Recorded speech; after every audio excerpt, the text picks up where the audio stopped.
You and your friends are coming to the latest information, the most notable current events on the YouTube channel of Nghe An Newspaper, the digital infrastructure of Nghe An Newspaper and radio and television. To know what the program is about today, please follow along below.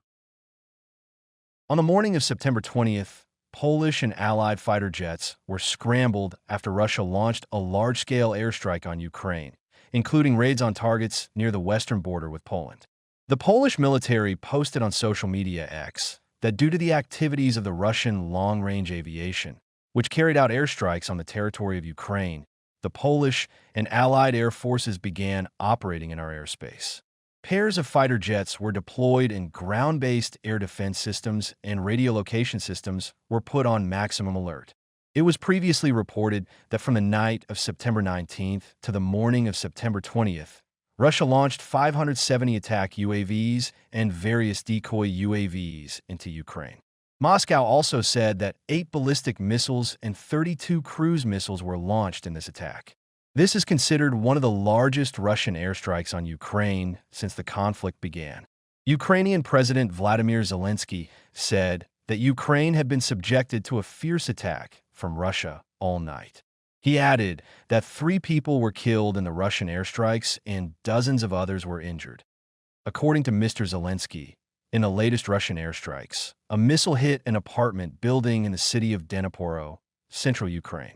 The governor of the Dnipro region said that the Russian attack killed 26 people in Dnipro and 14 were injured and hospitalized.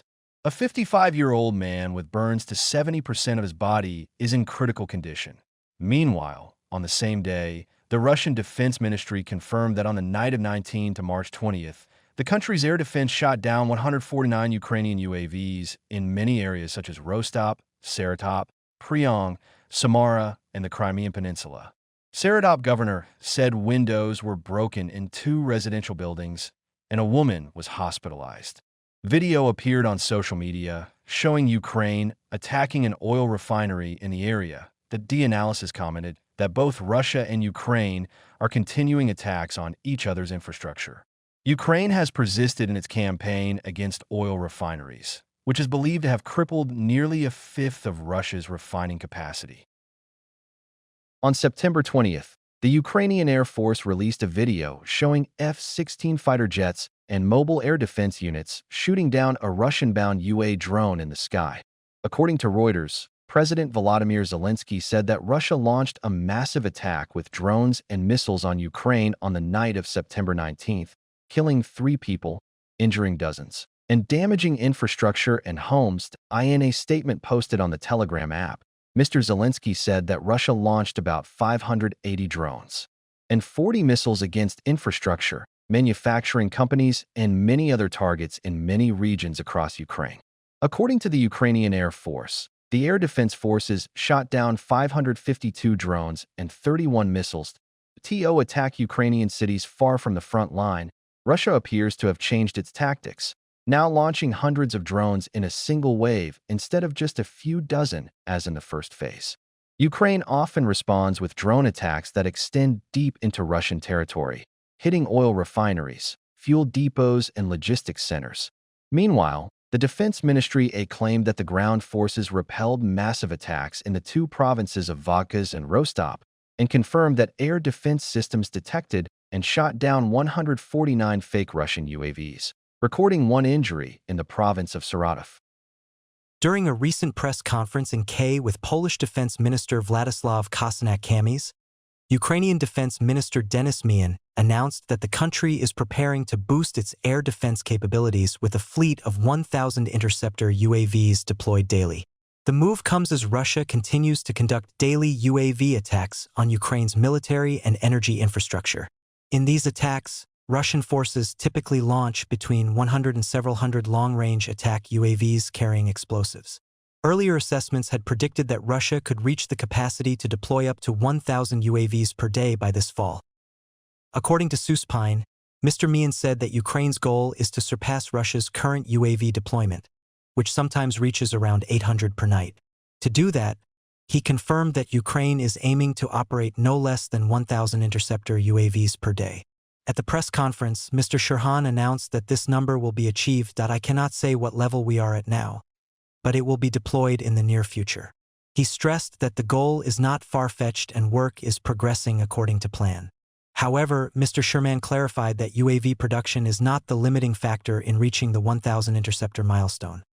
Instead, the main challenge lies in the ability to deploy and operate ground control systems, radar units, and AI components for guidance and targeting. This means that Ukraine has the capacity to produce enough UAVs, but operating them and a large-scale interceptor system in a high-pressure environment is not easy. He added that this is a large complex and deployment will take some time, but we are moving forward steadily and on schedule. To achieve this goal, according to the Ukrainian news site United 24, the UAVs Russia is using are no longer the same as the version from the fall of 2022. After more than 3 years of deployment, they have been comprehensively upgraded. Most importantly, Russia has moved to mass production, capable of manufacturing more than 200 units per day. According to expert estimates, Russia's expected output could reach 1,000 UAVs per day in the near future. Not only has the production scale changed, the UAV itself has also been upgraded. Last year, reports confirmed that the warhead has almost doubled in size. Then there was information that Russia was testing Shah with full jet. The new engine helps to more than double the speed. This upgrade directly speeds up part of Ukraine's defenses. But the modernization does not stop there. Photos taken during a recent attack show that the UAV has 2 additional upgrades, including a body-mounted camera and a modem antenna. This means that Shah can now be controlled remotely. Previously, they only flew on a predetermined route. This new capability is particularly dangerous. It allows the operator to observe the situation directly from a safe distance, change attack tactics, and even redirect the UAV to a new target. In addition, with the camera, remote control, and high speed, Shah can now attack mobile targets, vehicles, equipment, and even helicopters. Almost everything except faster aircraft becomes a target. This significantly increases the danger of this UAV. The Nghe An Newspaper recently quoted a report from the British Parliament's National Security Committee saying that he is reviving a secret unit capable of cutting telecommunications cables and underwater pipelines connecting the archipelago of the United Kingdom of Great Britain and Northern Ireland with the outside world. This document emphasizes that Russia can completely isolate Britain in the event of a conflict, turning the kingdom into a real oasis. JS quoted Professor Kevin Rowan of the Royal Navy's Strategic Studies Center as telling a parliamentary committee that this special unit of the Russian military has more than 50 ships, including submarines capable of diving to depths of up to 6,000 m.mr. Kevin Rowland added that Russia can use unmanned underwater vehicles and sabotage forces, including Marines, to carry out this task. According to the British publication, the country's parliamentarians were extremely horrified when they heard the above warnings. They criticized the British Ministry of Defence for being too timid in protecting underwater communications. The SN emphasized that in response to the concerns of British MPs, the Ministry of Defence has pledged to increase spending on new capabilities to protect maritime infrastructure with advanced technologies. Specifically, this includes the installation of underwater sensors to grasp all situations arising at the seabed and a series of measures to deal with the above-mentioned uncertain situation. Commenting on the British move, Russian media noted that these statements are related to a new wave of anti-Russian protests stemming from the West's provocations related to the accusation that Russian unmanned aircraft flew into Polish airspace.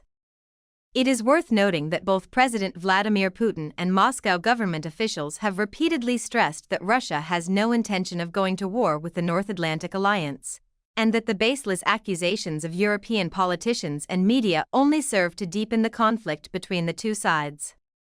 Meanwhile, the Russian Reporter newspaper commented that the report of the British Parliament's National Security Committee is completely in line with the West's anti-Russian strategy and is a propaganda tool that seeks to justify increased military spending by cutting social programs. According to CNN, amid rising tensions with the U.S., the Venezuelan military has launched a large-scale 3-day exercise and displayed several Russian-made fighter jets. Accordingly, more than 2,500 Venezuelan soldiers participated in the exercise called Caribbean Sovereignty 200 on Layla Island, which included air, sea, and land exercises. Venezuelan Defense Minister Vladimir Perino said 12 warships, 22 aircraft, 20 maritime militia ships, and artillery were also mobilized to participate in the event. In the video released with Mr. Perino's statement, a landing ship with Venezuelan soldiers is practicing landing on the beach while other warships appear nearby with a fleet of aircraft. Notably, images of Russian-made fighter jets carrying anti-ship missiles were also released. According to Minister Perino, the exercise is Venezuela's response to the U.S. deployment of many warships, including 3 Allied-class destroyers, the Lake EY cruiser, the USS Iwo amphibious assault ship, and a nuclear submarine close to the country. Venezuela then shared on social network Instagram images of Russian-made Su-30 fighters equipped with anti-ship missiles. Specifically, the Su-32 Malawian Quachas fighter jets carry Russian-made Kh-31 Krypton air-to-surface anti-ship missiles. According to a report by the Center for Analysis of Strategies and Technologies, Venezuela has purchased many Kh-31 missiles, but the specific number has not been disclosed. These missiles were delivered to Venezuela between 2007 and 2008. According to the 2024 assessment of the International Institute for Strategic Studies, Venezuela has both anti-ship and anti-radar versions of the Kh-31 missile. Venezuela has a total of 21 Su-32 Malawian Quachas fighters, but it is unclear how many are still operational after the South American country fell into economic difficulties over the past 10 years, affecting its weapons stockpile. The report from Venezuelan NGO Control Ciudadano also mentioned the risk of outdated systems, poor maintenance, and a lack of spare parts in the country's air force. Tensions between the U.S. and Venezuela have been increasing recently. Venezuelan President Nicolas Maduro even accused the presence of the U.S. military in the Caribbean Sea of creating the biggest threat in a century. Meanwhile, Richard Grenell, special envoy of U.S. President Trump, emphasized that he believes there is still a possibility that the U.S. can reach an agreement with Venezuela and avoid conflict. Ukrainian President Volodymyr Zelensky recently ruled out the possibility of forcing a South Korean model to end the conflict with Russia, Pravda reported on September 20th. Zelensky said that in terms of language, there are different scenarios being discussed, but our situation is not like South Korea, where the conflict on the Korean peninsula ended without a final peace treaty. Ukraine will not consider the South Korean model, the Finnish model, or anything else. We need security guarantees. Zelensky stressed that Ukraine does not want to waste time waiting for a final agreement and needs the West to provide security guarantees early. The Ukrainian leader stressed that a ceasefire would be enough to implement these guarantees. Meanwhile, according to Apt Radio, on 19th, Andrei Kelin, the Russian ambassador to London, criticized NATO's voluntary alliance, emphasizing that not a single soldier of this U.S.-led military bloc should be present in Ukraine. He emphasized that this so-called voluntary alliance or coalition of the willing does not create a real peace. They are just trying to turn Ukraine into a base that is always ready to target Russia. Of course, we cannot agree with this. According to the Russian ambassador, Moscow will only accept a legitimate peacekeeping mission established by the United Nations. In addition, the West also needs to seriously consider providing security guarantees to Russia. He reiterated that Russia will not accept an agreement that allows the presence of NATO bases and NATO troops on Ukrainian territory. Only the United Nations, with its neutral role, can play a coordinating role. After more than 3.5 years of the war in Ukraine, the EU has for the first time sanctioned Russian liquefied natural gas, breaking a historical taboo, and simultaneously extended the ban to many sensitive areas. Accordingly, the EU's 19th sanctions package directly targets Russian LNG worth tens of billions of euros, while also extending to oil, chemicals, banking, and cryptocurrencies to put heavy pressure on Moscow. According to European news sites Euractiv and Politico, many have wondered why a powerful alliance like the EU took so long to impose sanctions on Russia's energy sector. The answer is that the EU has long been heavily dependent on Russian energy sources, especially gas and oil. For many years, energy trade between the two sides created a close economic relationship, likened to a taboo that no one dared to touch. The EU's first proposal to sanction Russian liquefied natural gas, LNG. This marks the breaking of a long-standing taboo in the bloc's sanctions policy against Moscow, which had previously focused only on oil and coal. According to European Energy Commissioner Dan Jorgensen, this regulation is not just a political move but also an acknowledgement that the situation has become extremely serious. In addition, the alleged intrusion of Russian unmanned aerial vehicles, UAVs, into the airspace of EU member states has forced Brussels to act. Previously, the EU had an ambitious roadmap to eliminate all purchases of Russian fossil fuels by the end of 2027. However, under pressure from many sides, especially from US President Donald Trump, the EU decided to accelerate the process. The new sanctions package, once approved, will terminate contracts for Russian LNG purchases 1 year earlier, on May 1, 2027. The imposition of the LNG ban is not just a sanction but is also part of the EU's broader strategy. Mr. Jorgensen explained that the key point is that this will significantly accelerate the process of removing Russian gas from Europe. Although Russian LNG accounted for only 19% of the EU's total gas consumption last year, this ban will cause significant damage to Moscow. In 2024, the EU spent approximately €21.9 billion on Russian energy. Specifically, the bloc purchased 20.05 billion cubic meters of LNG and 31.62 billion cubic meters of pipeline gas. By cutting off this revenue stream, the EU hopes to prevent money from flowing into Russia, thereby weakening the Kremlin's financial capacity to continue the war in Ukraine. In parallel with sanctions, the EU has also actively diversified its energy supply. The bloc has shifted strongly to using US-produced LNG. Critics argue that this is replacing dependence on Russian energy with an American version. However, the path to a comprehensive ban is not easy. Although the trade route only requires a simple majority vote to pass, an LNG ban as a sanction requires the absolute consensus of all 27 member states. This poses a major challenge because if just one country vetoes, the sanctions could be nullified. At the heart of this debate are Hungary and Slovakia, two landlocked countries with a history of opposing energy sanctions against Russia. These two countries still receive Russian oil via the Druzhba pipeline and gas via the Turkstream pipeline. Both Hungary and Slovakia are concerned that cutting off supplies will jeopardize national security and increase prices for consumers. Mr. Jorgensen expressed hope that the ban would be approved, asserting that the EU has done a lot to ensure that no country, including Hungary or Slovakia, will face supply security issues or sudden price increases. However, he also confirmed that the exemptions allowing Hungary and Slovakia to receive crude oil from the Druzhba pipeline will remain in this new sanctions package. Not limited to energy, this 19th sanctions package also extends to other areas, demonstrating the EU's determination to increase pressure on Russia. Ms. Ursula von der Leyen, President of the European Commission, stated, "We are targeting oil refineries, oil exploration companies, and chemical companies in third countries, including China and India. We are also listing 45 companies in Russia and third countries. These companies have been providing direct or indirect support to Russia's military-industrial complex."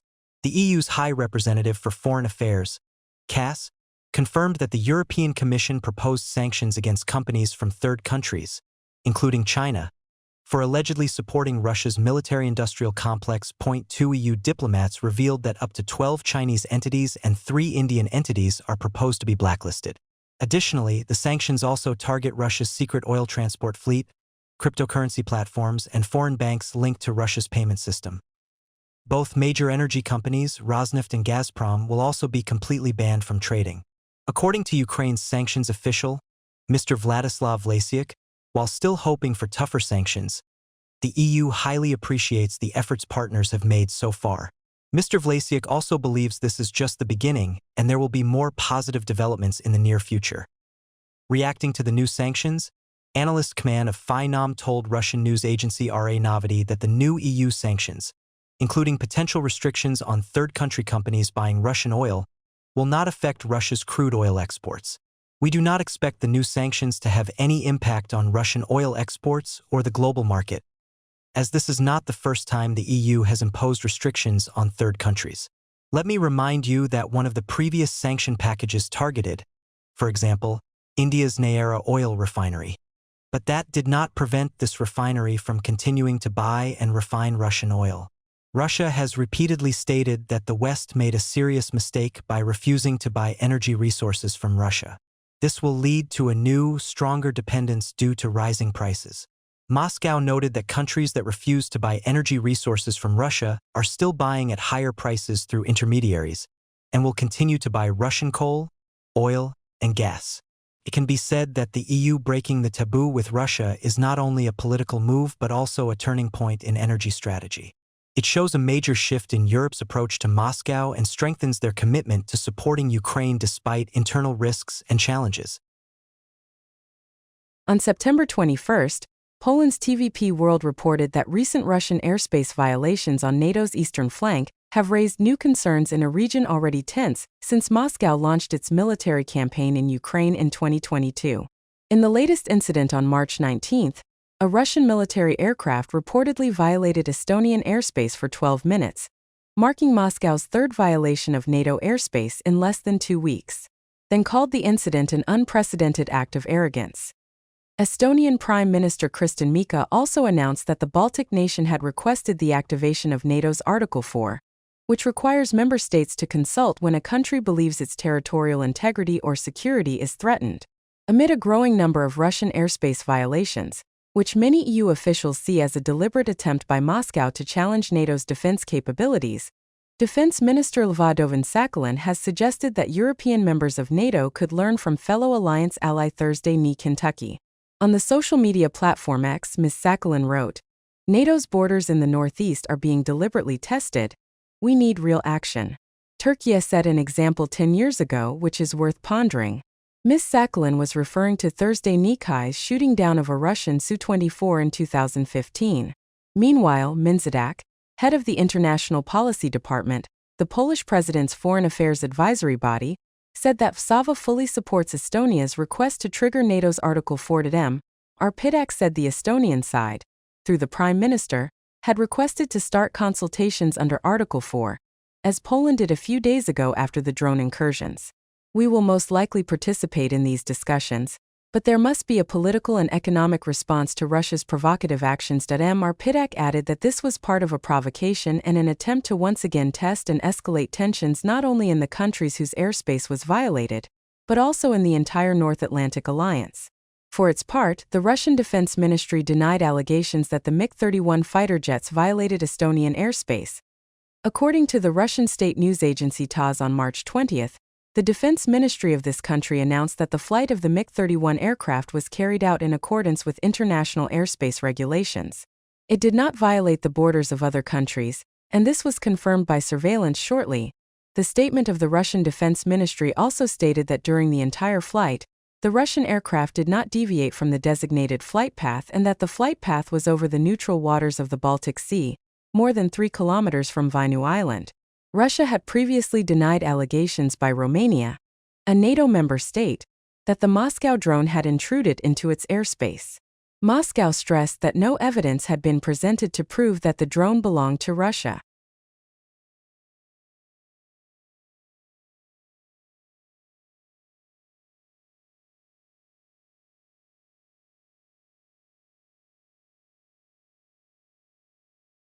In recent days, Bro has become one of the hot spots of tension on the Russian-Ukrainian battlefield. Ukrainian military observers are increasingly aware of the risk of Russian troops breaking into the area 10 kilometers north and northwest of the city of Borovets. In the context of a tightly controlled battlefield with the support of drones, such maneuvers seem impossible without being detected. But the Russian army has found a way to change the situation. Previously, in the battles of Suzakis and F-16 Donetsk, Russian assault groups took advantage of a rare opportunity to secretly penetrate the enemy's rear using underground pipes that allowed them to attack Ukrainian positions by surprise. However, such operations were situational because there were not always pipes or tunnels available for them to use.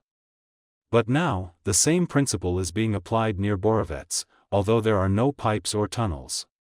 The Russian infiltrators, divided into small groups of 3 to 6 people, moved at night along pre-reconnaissance routes on the eastern flanks and plantations. The movements of the infiltrators were regulated by the main UAV operators and the heat-resistant cloaks were used to hide them from the Ukrainian army's thermal reconnaissance UAVs. Once the Russian infiltrators had gathered enough troops behind the Ukrainian defenses, they would conduct psychological operations, ambushes on the roads, even occupying villages previously considered safe by the enemy and creating the impression of a larger force. This not only led to direct losses for the KEP forces but also increased panic among the Ukrainian units and the population. According to sources, the Russian infiltration tactics became possible due to the severe shortage of troops in the Ukrainian forces. In addition, the Ukrainian defenses were often located at strong points located far from each other. The area surveillance is mainly carried out by UAVs, which is a feature that has been exploited by Russian reconnaissance. However, the infiltration of Russian special reconnaissance units in deep areas is always accompanied by a high level of danger. Such groups can only be supplied by heavy UAVs and, without timely support, this force can be surrounded and even destroyed or captured by the enemy. It is estimated that in the near future, the main forces of the Russian army will intensify the rear attack of the Ukrainian units on the main defensive mission: stop Ukraine, restore the defensive position and cause disorder in the rear. If the plan is fully implemented, it can lead to a major breakthrough in the direction of Bop and Dropolier and open the way for Russian forces to advance to the eastern outskirts of Doru and Gramatok. Professor Michael Clake of the Department of War Studies at King Khalid, London, commenting on the consequences of Russia's breakthrough in some areas of the Bolop front, reminded the West that if the Russian army takes control of Gramatoks, it means that the KF will lose control of the Donbass region completely. At the same time, according to the British expert, the Moscow forces are still quite far from this target, but they are trying to advance north in a surprise attack. In the usual way of the Western expert community, Professor Clake is trying to convince people that Russia's breakthrough in the north of Bolop cannot affect the situation in this front area. Basically, the British expert repeated the statement of the representative of the Ukrainian General Staff when he said that their defense system could not be considered broken and only a very small Russian force had penetrated the Bolop area. However, Professor Clake also noted that if the Russian infiltration forces were to consolidate these positions, they would pose a real threat to Ukraine's extensive defense lines in the region. At the same time, he said that the KF's extensive breakthrough in Donbass, in which the defeat of Moscow on the BR front, was aimed at changing the frontline situation, creating a trump card for Russia to be more confident at the negotiating table to demand the Ukrainian army withdraw from the territory still under KF control. According to the British expert, although the peace negotiations have progressed, it seems that Moscow will still be determined to control the two metropolises of Slavian and Gramak in the coming months. Despite U.S. sanctions, India is expected to maintain high crude oil imports from Russia in the final months of 2025. With domestic fuel demand surging, the move comes as New Delhi has resumed talks on a bilateral trade deal with Washington. Indian refiners are expected to continue buying crude from Russia in November and December, although volumes may be down slightly from recent peaks, according to Bloomberg. Russian crude oil exports to India rose 5.6% in August to 1.6 million barrels a day. According to energy analytics firm Clair, the U.S. is said to be unhappy with India's close energy ties with Moscow as Washington tries to put global pressure on Russia to end the conflict in Ukraine. In response, the U.S. has imposed 25% punitive tariffs on imports from India. The tariff will be applied in parallel with the 25% rate that was previously introduced after the two countries failed to reach a trade deal. Speaking at a joint press conference with British Prime Minister Keir Starmer on 18th, U.S. President Donald Trump confirmed the imposition of sanctions against India despite the close relationship between the two countries. "When I found out that European countries were buying oil from Russia, and as you know, I'm very close to India. I'm very close to the Prime Minister of India. I spoke to him the other day, wished him a happy birthday. We have a very good relationship. He made a great statement. But I sanctioned them," Trump said.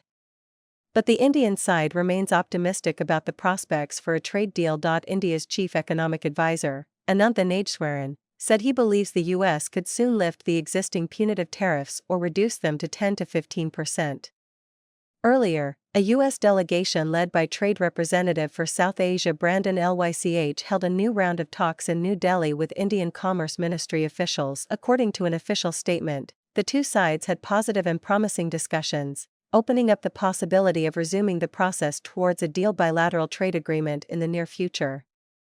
India's continued crude oil imports from Russia while also trying to negotiate a trade deal with the US shows that the New Delhi government is pursuing a strategy of balancing economic and geopolitical interests amid rising domestic energy demand. Ensuring stable supplies from Russia remains a top priority for Indian policymakers.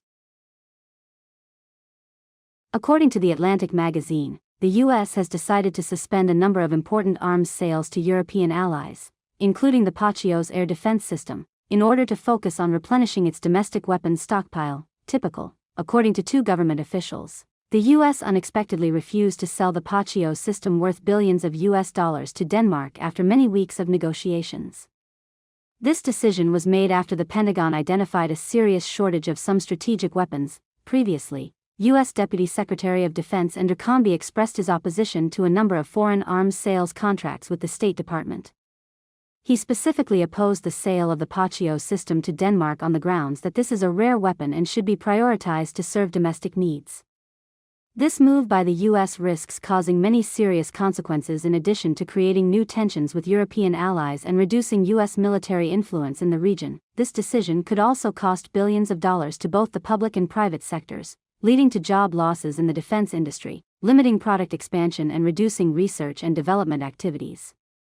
Previously, in July, Politico also reported that the U.S. had suspended the transfer of some air defense missiles and precision weapons to Ukraine due to concerns about seriously low domestic weapons stockpiles. This decision was also proposed by Mr. Nkambi. Recently, Mr. Oleksiy, who supervises a unit of the Ukrainian Territorial Defense Forces responsible for protecting the city of Irpin, said that his team is being trained to use new interceptor UAVs to deal with Russian attack and close-in UAVs. According to Business Insider, in recent months, Russia's increased scale of UAV attacks has forced Ukraine to rethink how to operate its air defense system and find cost-effective solutions. In particular, interceptor UAVs have emerged as the optimal solution for many units. The unit commanded by Mr. Oleksiy mainly uses machine guns mounted on truck beds to deal with UAVs. However, machine guns are only effective when stopping low-altitude threats. Meanwhile, Russia is increasingly using high-altitude UAVs that are beyond the attack range of machine guns. Typically, Oleksiy's unit is using a heavy machine gun made in the U.S., the M2 Browning, with an effective range of 2,000 m. According to Mr. Oleksiy, the current need of his unit is interceptor UAVs with a range of 5,000 m to defeat Russian UAVs. Mr. Oleksiy's unit is undergoing a multi-week training course to learn how to integrate FPV interceptor UAVs into the operation. It is known that the interceptor UAVs can fly at a speed of 300 km per hour and cost only $2,000 to $3,000 per device. Equipped with small warheads, the Ukrainian interceptor UAVs can destroy all suicide UAVs and reconnaissance UAVs of Russia, thereby supporting in situations where the M2 Browning cannot reach the target. Mr. Oleksiy described the new interceptor UAVs as a pilot project for his unit.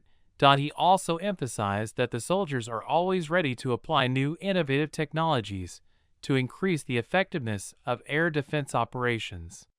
This year, Russia has stepped up its investment in UAV operations, adding more production sites and building more launch zones to expand the scale of attacks on targets in Ukraine.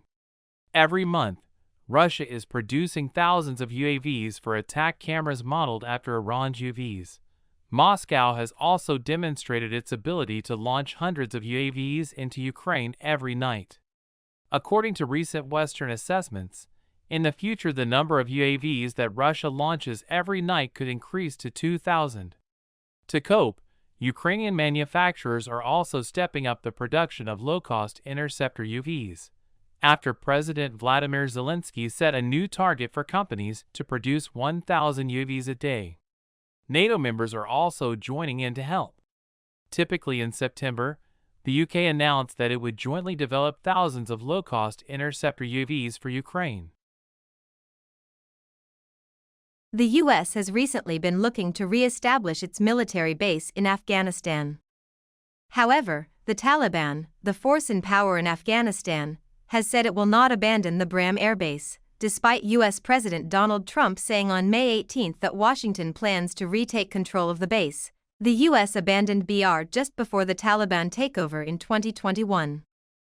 Batram Base, about 65 kilometers from Kabul, is the largest base in Afghanistan. It has been a key base for U.S.-led operations for 2 decades since the U.S. launched its military campaign in Afghanistan in 2001.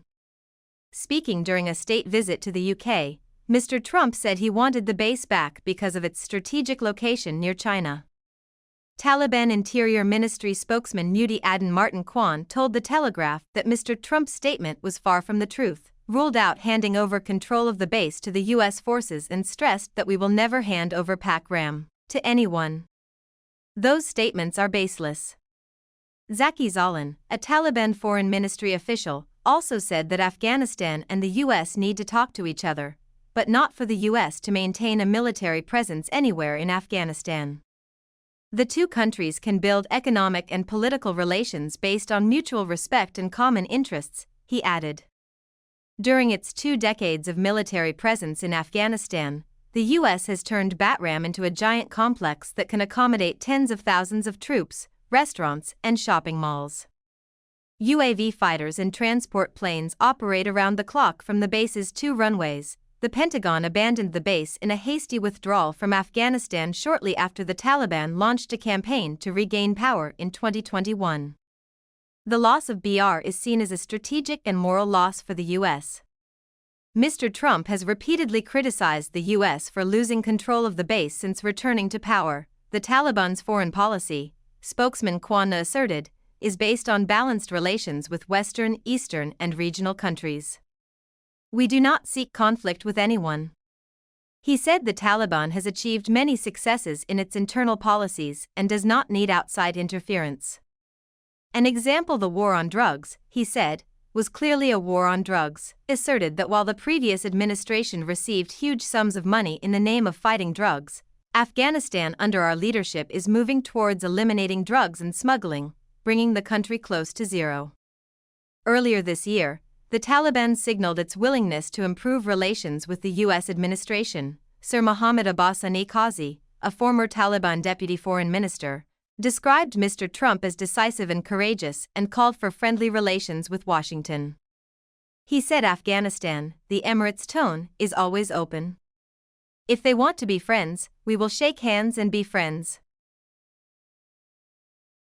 On September 19th, in the Oval Office, U.S. President Donald Trump announced a new visa program for the world's super-rich that would encourage them to immigrate to the U.S. by offering residency at a very high price. In ordering the visa program, Mr. Trump said they would spend a lot of money to get into the U.S. It would bring in billions of dollars that could be used to reduce taxes, pay off debt, and do other good things. According to a website announcing the program, individuals can pay $1 million to receive U.S. residency with a gold card after paying a processing fee and passing a background check. A platinum card will soon be introduced for $5 million that will allow holders to stay in the U.S. for up to 270 days without being taxed on their foreign income. Businesses that pay $2 million per employee can also get residency for an unspecified number of workers. It remains to be seen when the visas will be issued. The website has an Apply Now section, asking applicants to provide their name, region of residence, and email address. Immigration experts say Congress may need to approve the program.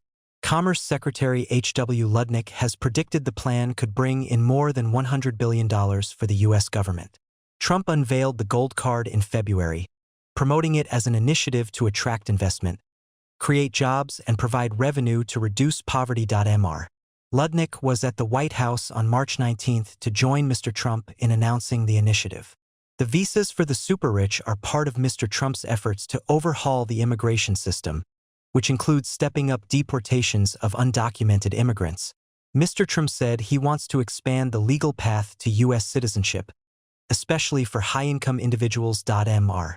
Trump said the important thing is that we get great people in here and they will pay. He also estimated that as many as 1 million people could buy the cards. The announcement comes as he is also pushing for a major overhaul of the H-1B visa program for highly skilled foreign workers in specialized fields, which requires a $100,000 application fee to curb overemployment. The move is expected to force tech companies and other businesses to pay significantly more to hire engineers and other highly skilled workers from abroad.